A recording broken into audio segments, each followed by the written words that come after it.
안녕하세요, 오스틴 주식입니다. 이번 편에는 샤오펑의 리스크 부분과 재무제표 부분을 살펴보겠습니다. 엑스파일럿 2.5를 3.0으로 2021년 초에 내놓을 예정인데, 자율주행의 기술이 완벽하지 않을 경우 정부 규제, 브랜드 가치 등에 영향을 받을 수 있다고 합니다. 두 번째, 눈에 띄는 것은 자신들과는 상관없다라고 하는데, 샤오펑은 몇 가지 소송에 걸려 있습니다. 2018년 7월 FBI는 애플의 자율주행 자동차 프로젝트의 영업비밀을 훔친 혐의로 전직 애플 직원을 기소했습니다.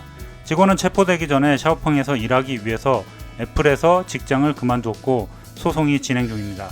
2019년 3월 테슬라는 전직 테슬라 직원인 카오 광치를 자동 조종 장치 소스 코드를 훔쳐서 샤오펑에 가져온 혐의로 고소를 했습니다. 카오는 지적재산 절도에 대한 주장을 부인했지만 테슬라에서 근무하는 동안 테슬라를 떠나기 전에 테슬라의 소스 코드를 아이클라우드 계정에 업로드한 것을 인정했습니다. 테슬라의 비난에 대응해서 샤오펑은 내부 조사에 착수했으며 카오의 위법 행위를 전혀 알지 못했다라고 말했습니다. 이 부분이 샤오펑의 잘못으로 밝혀지고 카피라이트에 문제가 생긴다면 좀 커질 수 있는 문제 같습니다. 혹자는 그렇다 해도 중국 내에서만 팔면 된다라고 하는데 요즘에도 그렇게 할 수 있을까 하는 의문이 좀 듭니다. 다음으로 G3 제품을 만드는데 하이마사와 협력에 의지하는데 2021년 12월에 계약이 끝나서 분쟁의 소지가 있을 수 있다고 하고, 샤오펑이 원하는 만큼의 수준으로 하이마사에서 차를 계속 만들어낼 수 있을지 등의 문제가 있다고 생각하는데 그닥 문제가 될 것 같지는 않습니다.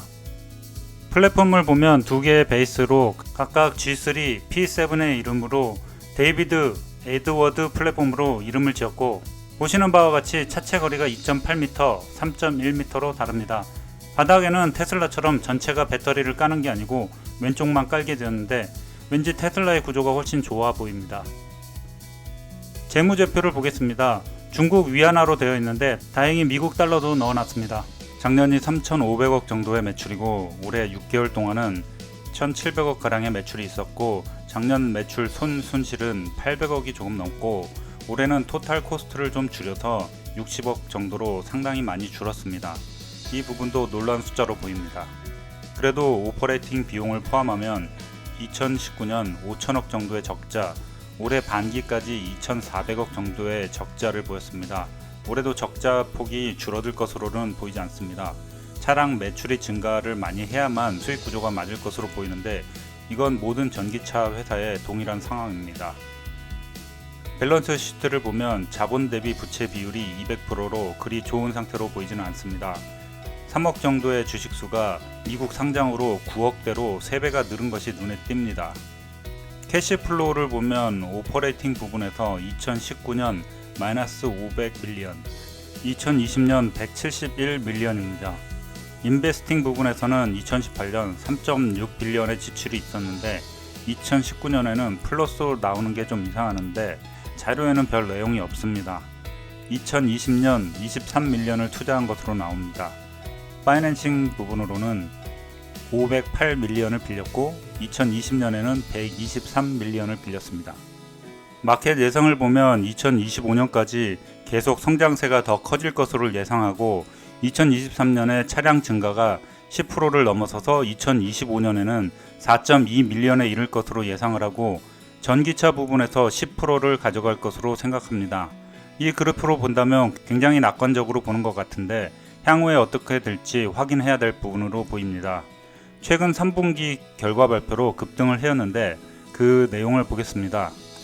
8,578대를 팔아서 작년 대비 265% 증가를 했고 2분기 대비는 165.7% 증가를 했다고 하니 엄청난 성장세를 보이고 있습니다.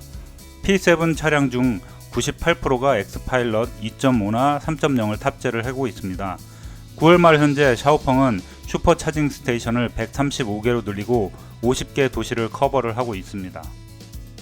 중국 정부의 예상으로 보면 2025년에 레벨 2 차량이 30% 정도, 레벨 3 차량이 3.5%, 레벨 4 차량이 1.2%가 될 것으로 예상을 하고 있습니다. 샤오펑 P7을 다른 차량과 비교한 것을 보겠습니다. 일단 가격은 테슬라 모델 3 대비 25%가량 싸게 정했고 차량 전장거리는 3m로 가장 깁니다. 토크도 타 차량 대비 나쁘지 않고 100km당 에너지 소비량도 가장 낮습니다. 나머지 옵션도 테슬라와 같은 수준으로 꽤 괜찮아 보입니다. 다음으로 샤오펑 G3를 보면 역시 타 차량 대비 싼 편이고 맥스 토크도 가장 높은 편이고 에너지 소비도는 아우디, 도요타보다 살짝 높게 나오는 정도이고 나머지 옵션도 가장 좋은 편입니다. 이 정도만 봐도 꽤 매력적인 차량으로 보입니다. 차량 인도량을 보면 G3의 경우 1년 반 만에 6.6배의 증가를 보였고 P7의 경우 2020년 6월부터 인도를 시작을 했고 바로 다음 달에 5배가량 늘었습니다. 전체 증가량으로 보아도 견고한 상승을 보이고 P7의 급격한 매출 상승이 샤오펑에게는 상당히 좋은 결과를 앞으로 가져올 것으로 보입니다. 말씀드렸다시피 중국 전기차 3인방 모두 밸류에이션을 얘기하는 것은 힘들 것으로 생각이 되고 다만 미래의 가치를 보고 투자를 할 수밖에 없는데 그만큼 다른 주식 대비 등락폭은 훨씬 심할 것입니다. 장기적으로 5년 정도를 들고 간다면 그래도 중국의 성장과 함께 할 수 있는 괜찮은 주식이 아닐까 생각합니다. 다만 여러가지 주의할 부분이 있기 때문에 분산 투자는 필수적으로 필요한 것으로 생각됩니다. 화면을 보시면 느끼겠지만 기가팩토리와 너무나도 잘 베낀 것 같다 보입니다. 기가팩토리라는 컨셉을 테슬라에서 보이면서 전기차 회사들에게 하나의 스탠다드가 된 면도 있어 보이기는 합니다. 이보다 더 잘할 자신이 없으면 베끼는 것도 나쁘지 않은 방법이겠죠. 샤오펑은 너무 많이 베꼈다는 평가를 받기는 하지만요. 투자 포인트를 보겠습니다.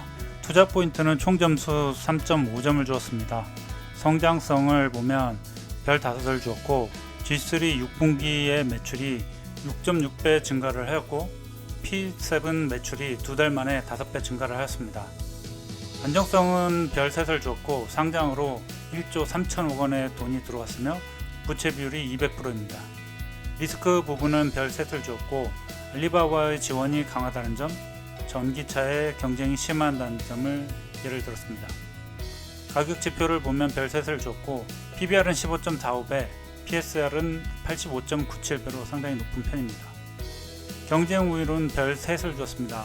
가격과 성능 면에서 좋아 보이고 알리바바의 지원이 있는 점을 참조했습니다. 감사합니다. 오스틴 주식이었습니다.